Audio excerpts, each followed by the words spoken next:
Ok, bonjour à tout le monde, bonjour à Cléa qui est mon invitée d'aujourd'hui. Merci d'avoir accepté de venir dans cette rencontre avec. C'est un moment à l'école de la conscience qui permet aux personnes qui ont envie et qui s'y intéressent de découvrir d'autres personnes qui travaillent en collaboration avec le monde animal, si je peux dire ça comme ça, et qui notamment mettent en place des actions pour le bien-être animal et le bien-être humain. Et c'est le cas de ce que tu fais, Cléa. J'aimerais aussi que tu aies l'occasion de te présenter parce que ton trajet, ta trajectoire de vie est assez extraordinaire. On se connaît depuis bientôt une quinzaine d'années à travers un de tes animaux, tu vas nous le raconter. Et j'aimerais dire aux personnes qui nous écoutent et qui nous regardent que souvent, lorsqu'on commence une formation à l'école de la conscience, on se dit moi je veux être interprète animalier ou animalière, je veux absolument faire des consultations. Et puis souvent, moi je dis mais attends, peut-être ne te fixe pas trop vite des objectifs et regarde plutôt l'ouverture que la communication animale intuitive va pouvoir t'apporter. Et c'est pour ça qu'aujourd'hui j'ai invité Cléa à parler de son expérience à elle. Alors je te laisse la parole. Merci Fabienne de l'invitation et bonjour à tous.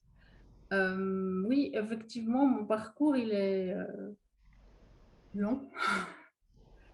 J'ai commencé par la communication animale en rencontrant Fabienne. Grâce à une de mes petites chattes Namou, c'était mon cœur en fait, qui avait disparu et en fait qui est morte. Et moi, je voulais pas croire, donc j'ai tapé sur Internet communication animale et je suis tombée sur le site de Fabienne. Et, je lui ai demandé une com avec Namou pour qu'elle me dise que non, qu'elle n'était pas morte, qu'elle allait rentrer et tout. Puis en fait, pas du tout. C'est une magnifique communication que Fabienne a faite avec Namou qui m'a permis de faire mon deuil et de faire mes premiers pas en communication animale. Euh, Grâce à Fabienne, j'ai commencé et pendant plusieurs années, j'ai fait des cours. Évidemment, n'ayant pas du tout confiance en moi, je prenais cours sur cours sur cours, encore et encore et encore pour être sûre que je faisais des bonnes communications. Enfin voilà. Et ça a commencé, ça devait être en 2008 à peu près. Et en 2011, j'ai rencontré, ça a été mon deuxième tsunami parce que la mort de Namou, ça a été un gros tsunami pour moi, une grosse remise en question. Et en 2011, j'ai rencontré une jument, Persane. Ça a été le deuxième gros tsunami. C'est vraiment physiquement, ça. En fait, j'ai vu cette jument dans un manège qui tournait au galop, au galop, au galop, et j'ai tout reçu. J'ai reçu toutes les douleurs qu'elle avait, toute son histoire. Enfin, je me suis mise à pleurer devant cette jument. Et la personne qui l'avait amenée, c'était une comportementaliste équine, nous a juste dit, ben voilà, cette jument, il lui reste 10 jours à vivre.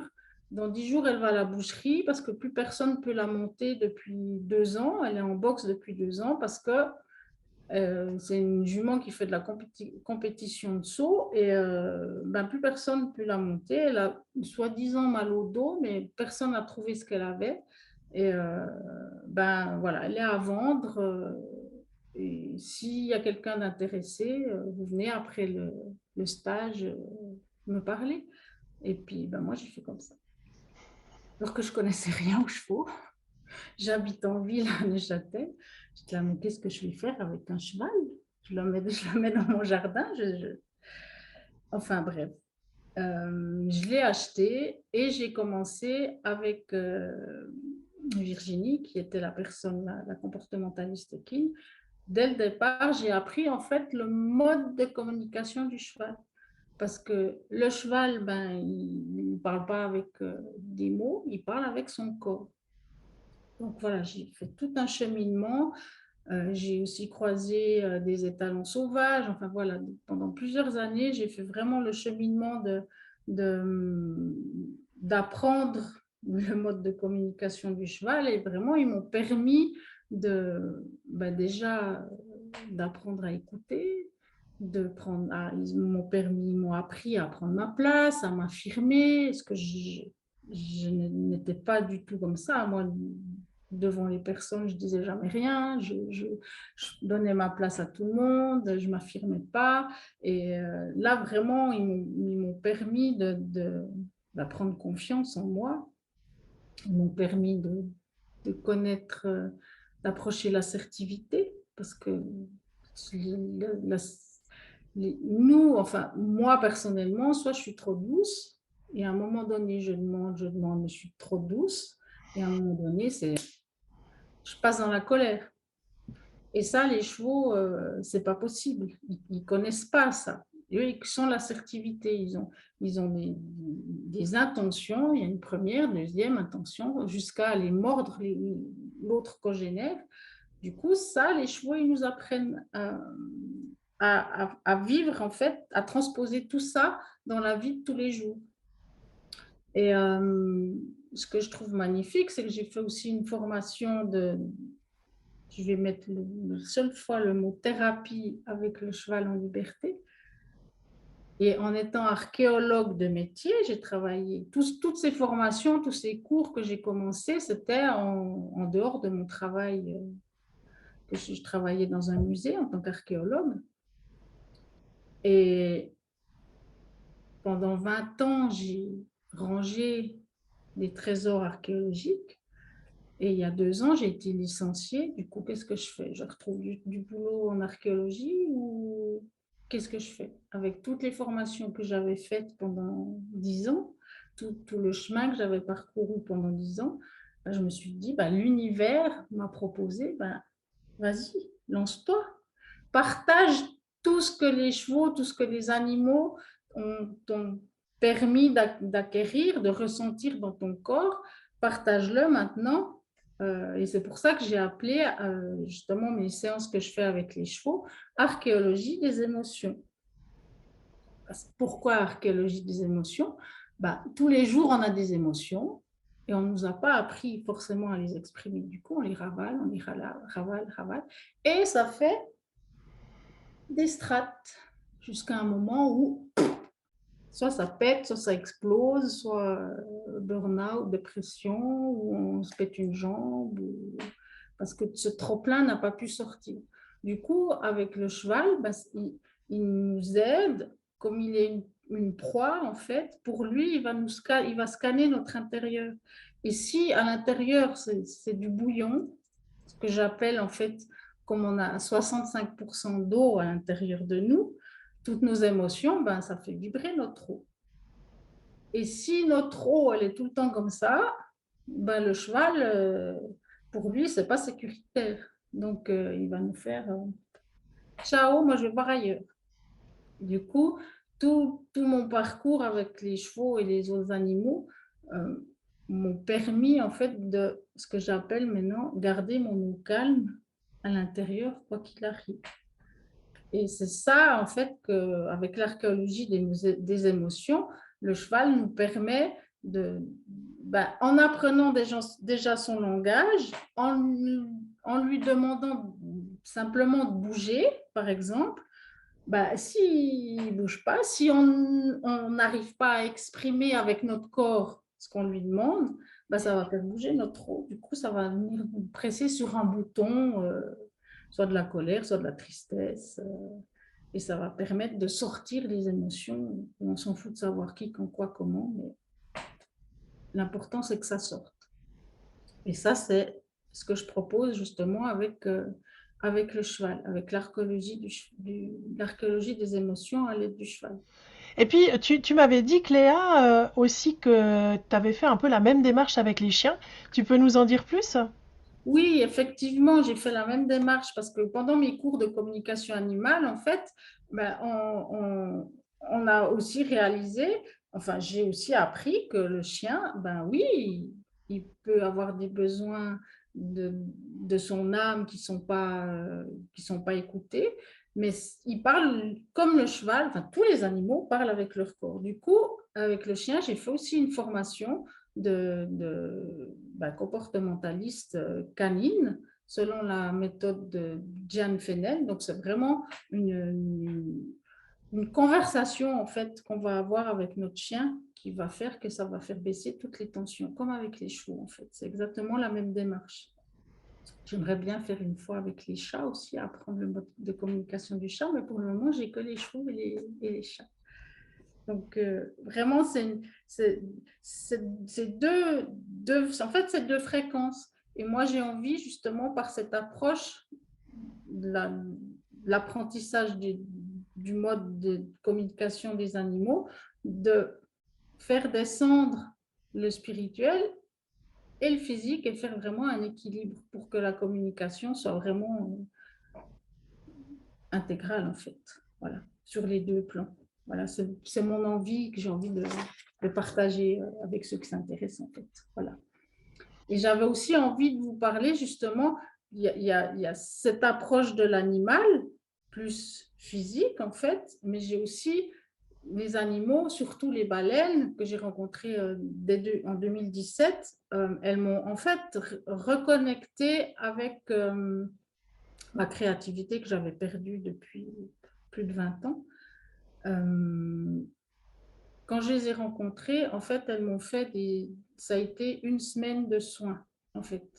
Première fois que je les ai vues sur le bateau, euh, on n'allait pas nager avec les baleines, on était juste dans le cœur, sans attente.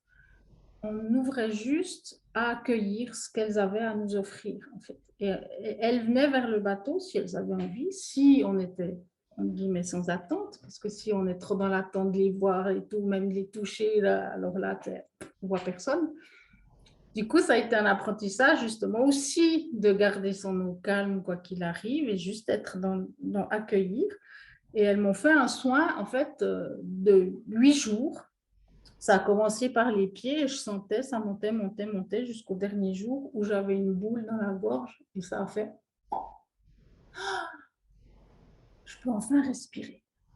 Et là-bas, j'étais vraiment, quand je suis arrivée au Mexique, ça a été comme si je rentrais à la maison. C'était vraiment chez moi. Et le dernier jour où je devais rentrer ici, retourner au musée, en archéologie, revenir en Suisse, pour moi, je mourais. Je pleurais, pleurais toutes les larmes de mon corps. Je me suis retrouvée sur une plage et là, une petite voix qui m'a dit, va sur la plage d'à côté. Je suis déjà sur la plage d'à côté, c'est la même qu'ici. Va sur la plage d'à côté. Je suis allée sur la plage d'à côté et j'ai fait un pas sur la plage, j'ai trouvé un tout petit coquillage blanc comme ça. Et je faisais plein de pas, je marchais, puis il y avait plein de beaux coquillages blancs, mais des tout polis en fait, pas des beaux tout neufs. Ils étaient magnifiques. C'est là que je me suis dit, mais je peux faire un mobile avec ça. Donc j'ai ramassé mes coquillages, j'ai trouvé un bois, et plus je me suis rendu compte, plus je marchais, plus je ramassais de coquillages, plus je me sentais bien. Et dans l'avion, c'était pareil. Je pleurais, pleurais, pleurais, pleurais. Et la baleine m'a dit, mais dessine. Alors, j'ai pris un papier, un crayon et j'ai dessiné ma première baleine. Et plus je dessinais, plus je me sentais bien. Et là, je suis rentrée en Suisse et je me suis mise à peindre des baleines. Et puis, plus je peignais, plus je me sentais bien. Et j'ai commencé aussi à peindre une baleine sur un t-shirt. Et puis, les amis, oh, elle est belle, tu m'en fais une, tu m'en fais une. Puis après, il y a quelqu'un qui me dit, oh, tu me fais un bison, tu me fais une grenouille, tu me fais ci. Puis je dis, non, mais moi, je fais que les baleines, vous rigolez. Puis, oh non, mais puis maintenant, voilà, c'est parti. Maintenant, je peins tous les animaux. Et vraiment, où j'ai vu que la connexion passait, c'est quand j'ai fait ma première grande baleine sur un grand tableau que j'ai offert à ma petite sœur. Et quand elle a ouvert le paquet, eh ben, elle s'est mise à pleurer. Elle avait reçu, en fait, tout ce que moi, j'avais reçu en vrai, en présentiel, vers les baleines, que c'était, voilà, je vais pas dire le mot parce que c'était plus qu'énorme, que tellement c'était beau, tous les ressentis, plus que l'amour que j'ai reçu d'elle. Ben, ma petite sœur, sur mon tableau que j'avais fait, eh ben, elle avait reçu la même chose en fait. Du coup, avec mes créations, justement, ben, je transmets ce que l'animal a passé comme message à la personne qui commande ou qui tombe sur, qui achète un de mes tableaux.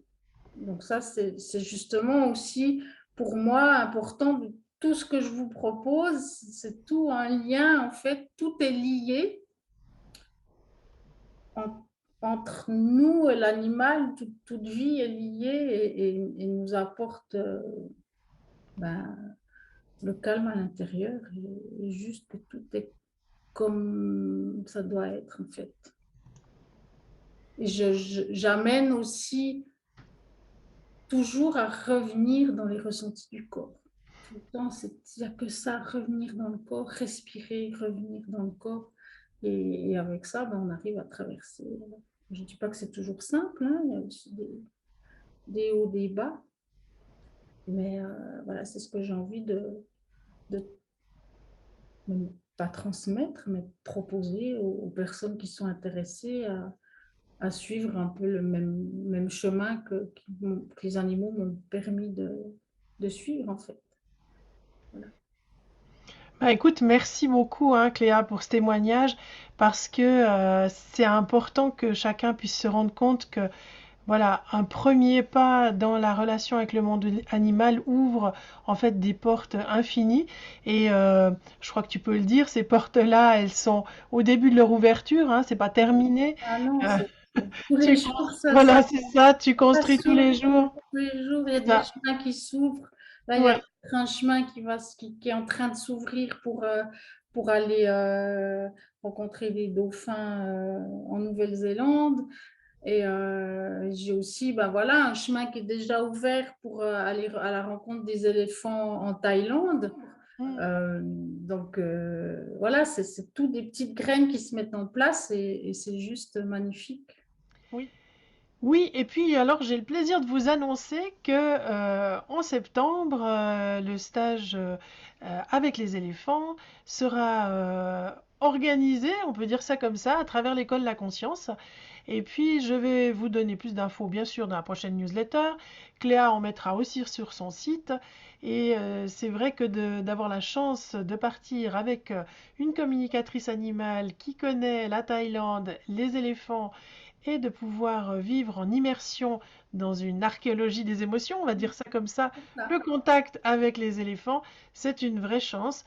Et c'est aussi une chance pour l'école de la conscience de pouvoir te compter dans notre équipe.